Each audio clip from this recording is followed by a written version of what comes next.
প্রেমের বয়স 9 মাস। প্রেমের বয়স 6 মাস। 9 মাস, ফেব্রুয়ারি থেকে নভেম্বর। এই তো কয়েকদিন আগেই তাদের দুইজনের মধ্যে কতই না খুনসুটি ছিল। ইন্টারভিউতে কতই না আমোদ ফুর্তি করে ইন্টারভিউ দিল। আমার মেয়েকে তিলে তিলে ক্ষয় করেছে আলবির মা। কেনই বা এত সুন্দর মুহূর্তগুলোকে ছেড়ে দিয়ে তিনি পরকালে চলে গেলেন? চলেন আজকে এই ভিডিওতে তা আলোচনা করা যাক। আমি কাউকে অনুরোধ করি না আমার ভিডিও দেখার লেগে, যেটা করি সবাই পছন্দ করে। তো যদি দিতে হয় তাকে দাও, আর কিছু করার নাই, তারা আমার কাছে। বলছিলাম ছোট পর্দার জনপ্রিয় নায়ক জাহের আলভী তার স্ত্রীর কথা। আজ দুপুরে নিজের জীবন শেষ করে পৃথিবী থেকে বিদায় নিয়েছেন। এমন খবর ছড়িয়ে পড়ার পর সাধারণ মানুষ সত্যি অবাক। বিষয়টি আসলে অনেক কঠিন, মেনে নেওয়ার মতনই নয়। সবসময় বলে যে আপনারা আমার ভিডিও সাবস্ক্রাইব করবেন।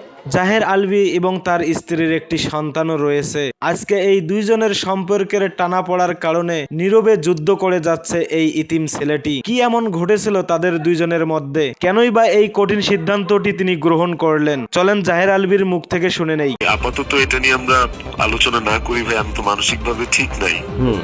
ভাইয়া আমি শুটিং এ আছি, আমি শুটিং এর আসছিলাম দেশের বাইরে। আপনি আমাকে শুধু এতটুকু হেল্প করেন যে আপনার যারা সার্কেল আছে তাদেরকে আমার একটু অনুরোধ করেন যে এটা করিস না ভাই, আর একটা ছেলে আছে বাচ্চা, এই ছেলেটার দিকে তাকা, অন্তত এই কাজটা করিস না। এই তো জাহের আলভী তার সোশ্যাল হ্যান্ডেলে লিখেছেন, ভুল করলে মাপ মেলে কিন্তু মুক্তি মেলে না।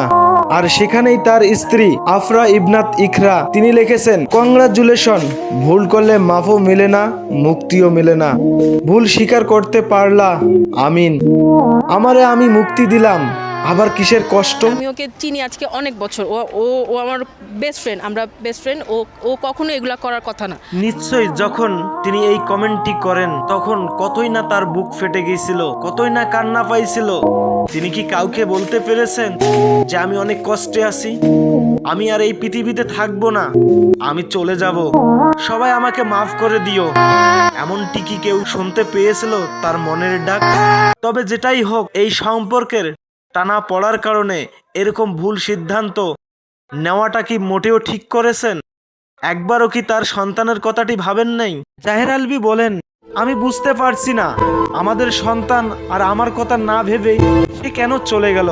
এরকম বক্তব্য শোনার পর মোটেও সাধারণ ভক্তরা ভালো থাকতে পারে না। আমরা কেন জানি না দিন দিন নিজেদের জীবনগুলোকে বিপর্যয়ের মধ্যে ফেলাই দিতেছি, সমস্যার সম্মুখীন লড়তে পারতেছি না, সমস্যার সঙ্গে মোকাবেলা করতে পারতেছি না। তবে দিন শেষে আল্লাহর দেওয়া জীবনকে এভাবে ধ্বংস করে দেওয়াটা মোটেও ঠিক নয়। এখনো গোপন তথ্য প্রকাশ পায়নি, তবে এই মুহূর্তে নেপালে শুটিং করতেছেন জাহের আলভী। দেশে ফিরলে হয়তো এর মূল রহস্য খুঁজে পাওয়া যাবে।